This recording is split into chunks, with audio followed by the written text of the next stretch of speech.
En verdad para mí es un gusto, una alegría poder compartir noticias médicas, homeopáticas, noticias de salud con todos ustedes. Le doy la más cordial de las bienvenidas a todos los enfermos, médicos, visitantes.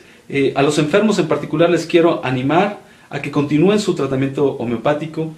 A los médicos un espíritu de buena voluntad, que le conozcan, y a nuestros visitantes, gracias. Y aunque no puedo cambiar al mundo, déjame intentarlo. Esta canción se la quiero dedicar. Esta es la segunda entrega de una semblanza que hemos preparado acerca de la vida del fundador de la medicina homeopática, Samuel Cristiano Federico Hahnemann Spies. Tres acontecimientos, tres hechos históricos sobresalen en la historia de Sajonia, la actual Alemania, e influyeron en la vida en el medio de Hahnemann. El primero fue en el siglo XVI, la conversión al luteranismo; en el siglo XVII, la invención de la porcelana; y en el siglo XVIII y el siguiente, el descubrimiento de la homeopatía. El gran elector de Sajonia hizo suya la causa de Lutero, a quien le protegió y también le dio refugio en el castillo de Wartburgo. La reforma se extendió por Sajonia y trascendió al resto del mundo.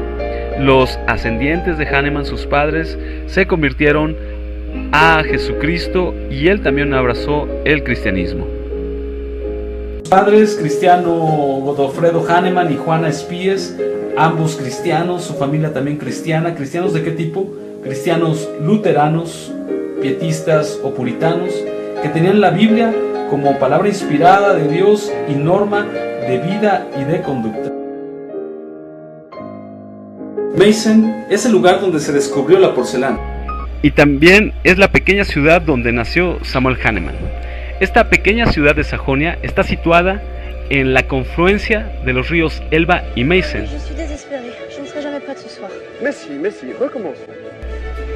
La historia de Hahnemann la contaremos iniciando en Alemania, Sajonia.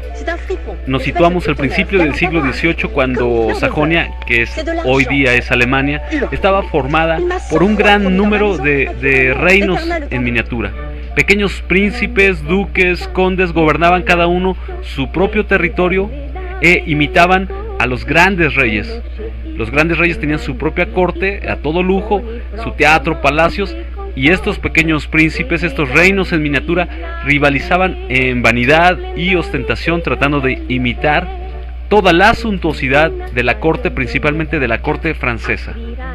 Todo esto era un gran gasto que comprometía el estado de sus finanzas, y por todos lados buscaban fuentes de riqueza para poder cubrir, para poder mantener el déficit de sus presupuestos. De esta manera, los príncipes contrataban alquimistas, contrataban sabios y a todo aquel que declaraba que tenía poder de fabricar el oro.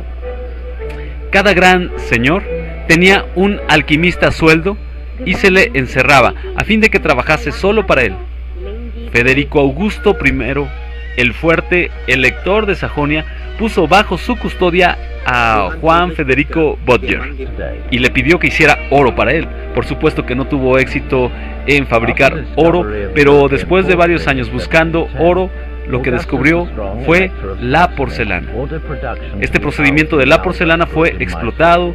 El castillo del príncipe de Meissen en Sajonia fue transformado en una fábrica de porcelana, porcelana que hasta el día de hoy es conocida en todo el mundo. La prosperidad tocó la fábrica de porcelana y se abrieron fuentes de trabajo. El padre de Samuel Hahnemann, de nombre Cristiano Godofredo Hahnemann, trabajaba en forma artesanal como pintor de los decorados de la porcelana. Seguramente Hahnemann, al ver a su padre preparar los esmaltes, adquirió el gusto por el estudio de la química.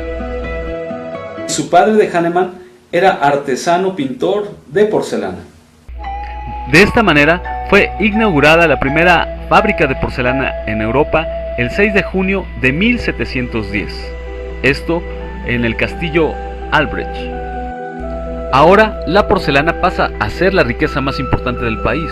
Se comerciaba la porcelana en todo el mundo, lo cual abría fuentes de trabajo y oportunidades. El padre de Samuel Hahnemann se sintió motivado a dedicarse en esta área de la porcelana, trabajando artísticamente como dibujante y como pintor de los motivos decorativos de la porcelana, lo cual en ese momento era bien remunerado. Se tiene por fecha que llegó a Meissen por el año 1744 y que quizá comenzó a trabajar artísticamente por 1748. Cristiano Godofredo, padre de Samuel Hahnemann, llegó a ser jefe de los pintores que trabajan con él en la fábrica, siendo buena su reputación y su nombre conocido de los grandes señores y hasta del rey, aún estimado por su trabajo y sus cualidades de fidelidad. No por ello dejó de ser plebeyo. Como artista fue un espíritu culto, admirador de Juan Jacobo Rousseau, y escribió una pequeña obra sobre pintura de acuarela, y por supuesto no descuidó la educación de sus hijos. De esta manera honrada, ganaba la vida y luego de haber enviudado trágicamente, se unió en matrimonio con la hija de un militar, capitán de alto rango de las tropas del duque de Sajonia-Weimar, de nombre Juana Cristina Spies, que fue la madre de Samuel y con quien formó un bello hogar, que procreó 5 hijos, de los cuales el tercero fue Samuel Hahnemann, nacido en Meissen entre el 10 y el 11 de abril de 1755. Los padres de Hahnemann, a pesar del trabajo de uno en la fábrica y de las ocupaciones domésticas de la otra en el hogar, fueron los incansables profesores con los cuales Samuel Hahnemann aprendió a leer y escribir. Ellos, escribió el mismo Hahnemann, se esforzaron por elevar el espíritu de su hijo por encima de la vulgaridad. En su autobiografía, Samuel Hahnemann honra a sus padres. Él dice que su padre le enseñó, más que por palabras, le enseñó con su vida misma, con sus hechos, con su estilo de vida cristiano. Hay una frase que quedó grabada en lo profundo del corazón de Samuel Hahnemann y fue línea y fue dirección, guía en su vida por parte de su padre. Y es que su padre le decía al pequeño Samuel que él debía en todas las cosas ser y actuar sin aparentar. Y si bien en algunos métodos de educación parecían rígidos, eran motivo de su tiempo.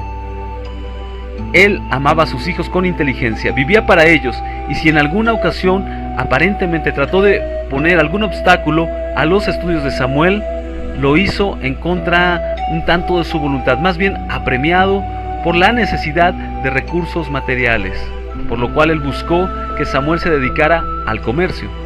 El hogar donde nació era un hogar pobre.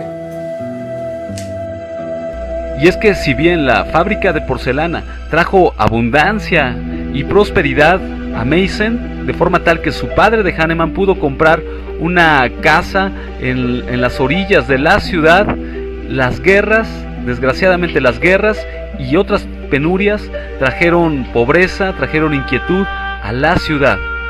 De tal manera que cuando Samuel Hahnemann tenía 1 año y medio, comenzó una nueva guerra, la Guerra de los 7 años, de 1755 a 1763, lo cual trajo mucha pobreza y grandes carencias a Meissen, de forma tal que la fábrica de porcelana ya no podía pagarles ningún salario a sus trabajadores en esos momentos, y el padre de Samuel llevaba a su casa porcelana en lugar de dinero. Él procuraba venderla, buscando en aquellos difíciles tiempos mantener a su familia, que todavía constaba de 5 personas en aquel momento. Además, se dedicó a pintar pequeños escritos usando la técnica de la acuarela. De esta manera, la infancia de Samuel estuvo rodeada de dificultades económicas, miedo, guerra y desolación. Circunstancias que fueron moldeando su carácter, que imprimieron un sello muy particular, fomentando en Samuel Hahnemann una tenacidad sin igual y una dedicación en la búsqueda de la verdad. Dice el doctor François: el recuerdo de los crueles padecimientos de los pobres heridos y el descuidado modo en que se les aplicaban tratamientos usando tijeras de campo para practicarles cirugías, posiblemente pudieran haber sido estas experiencias las que determinaran la elección de su carrera profesional.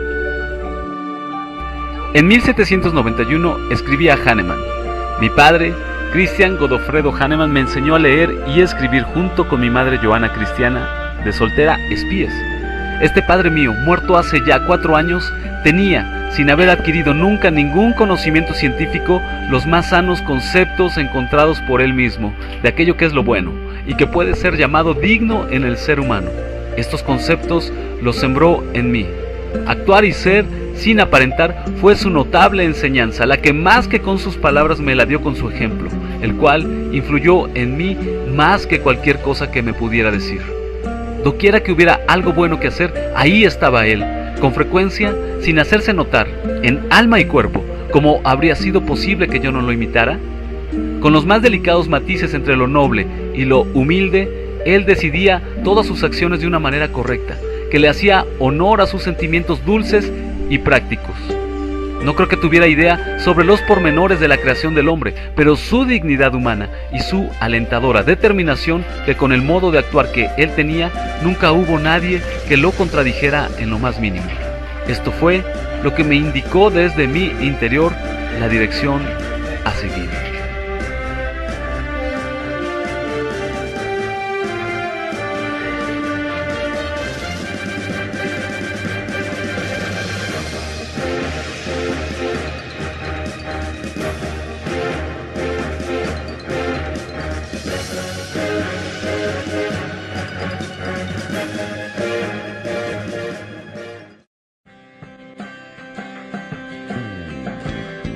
Si pudiera llevar esperanza a aquel que no encuentra futuro. En verdad, para mí es un gustador de la medicina homeopática, Samuel Cristiano Federico Hahnemann Spies. 3 acontecimientos, 3 hechos históricos sobresalen en la historia de Sajonia, la actual Alemania, e influyeron en la vida en el medio de Hahnemann. El primero fue en el siglo. Una alegría poder compartir noticias médicas, homeopáticas, noticias de salud con todos ustedes. Le doy la más cordial de las bienvenidas a todos los enfermos, médicos, visitantes. A los enfermos en particular les quiero animar a que continúen su tratamiento homeopático. A los médicos, un espíritu de buena voluntad, que le conozcan, y a nuestros visitantes, gracias. Y aunque no puedo cambiar al mundo, déjame intentarlo. Esta canción se la quiero dedicar. Esta es la segunda entrega de una semblanza que hemos preparado acerca de la vida del fundador